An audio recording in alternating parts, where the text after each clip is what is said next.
Người người phong cùi khổ đau, mọi người xa tránh, kêu cầu khấn xin được Chúa thương chữa cho lành. Nhưng chỉ một người trở lại để tạ ơn Chúa. Ôi người chân thế mong manh, bạc nghĩa vô tình. Bao nhiêu ơn lành suốt đời con được nhận lãnh, sao không trở lại dâng lời tạ ơn Thiên Chúa. Tình Ngài thương con bao la hơn trời biển rộng, trọn đời con xin kính dâng muôn lời cảm tạ. Từng ngày xưa đời ngàn ơn Ngài thương ban xuống, con hưởng phúc ân mà quên do Chúa ban tặng. Con đã không còn tâm tình của người con Chúa, cảm tạ ơn Chúa thương ban hồng phúc muôn vàn. Bao nhiêu ơn lành suốt đời con được nhận lãnh, sao không trở lại dâng lời tạ ơn Thiên Chúa. Tình Ngài thương con bao la hơn trời biển rộng, trọn đời con xin kính dâng muôn lời cảm tạ.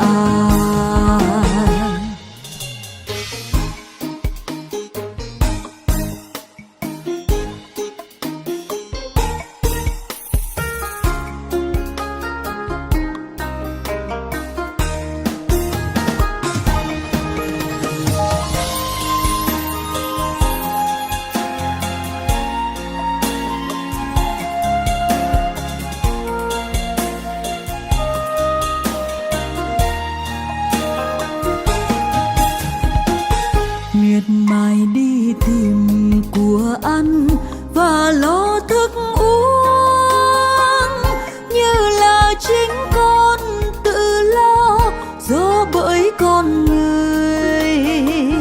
Con đã quên rằng mưu sự bởi người chân thế, nhưng được thành công do trời chẳng phải do người.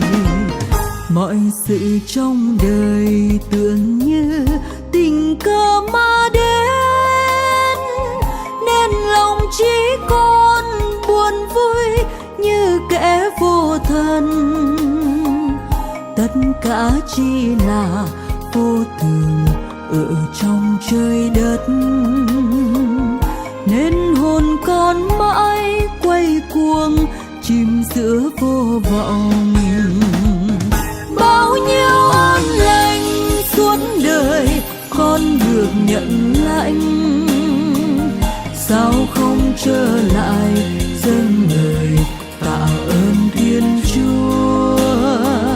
Tình Ngài thương con bao la hơn trời biển rộng, trọn đời con xin kính dâng muôn lời cảm tạ. Bao nhiêu ơn lành suốt đời con được nhận lãnh, sao không trở lại dâng lời tạ ơn Thiên Chúa. Tình Ngài thương con bao la hơn trời biển rộng, trọn đời con xin kính dâng muôn lời cảm tạ. Trọn đời con xin kính dâng muôn lời cảm tạ.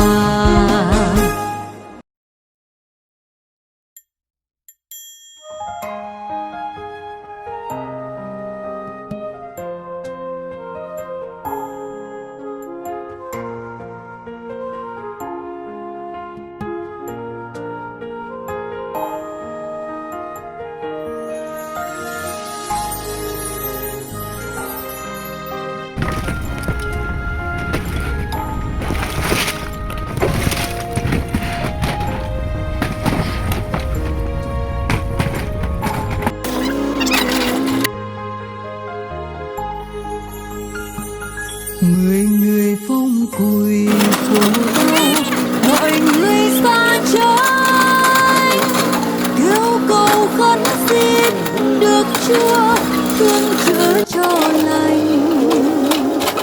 Nhưng chỉ một người trở lại để tạ ơn Chúa. Ôi người chân thế mong manh, bạc nghĩa vô tình, bao nhiêu ơn lành suốt đời con được nhận lãnh. Sao không trở lại dâng lời tạ ơn Thiên Chúa? Tình Ngài thương con bao la hơn trời biển rộng, trọn đời con xin kính dâng muôn lời cảm tạ. Từng ngày xưa đời ngàn ơn Ngài thương ban xuống, con hưởng phúc ân mà quên do Chúa ban tặng. Con đã không còn tâm tình của người con Chúa, cảm tạ ơn Chúa thương ban hồng phúc muôn vàn. Bao nhiêu ơn lành suốt đời con được nhận lãnh, sao không trở lại dâng lời tạ ơn Thiên Chúa? Tình Ngài thương con bao la hơn trời biển rộng, trọn đời con xin kính dâng muôn lời cảm tạ.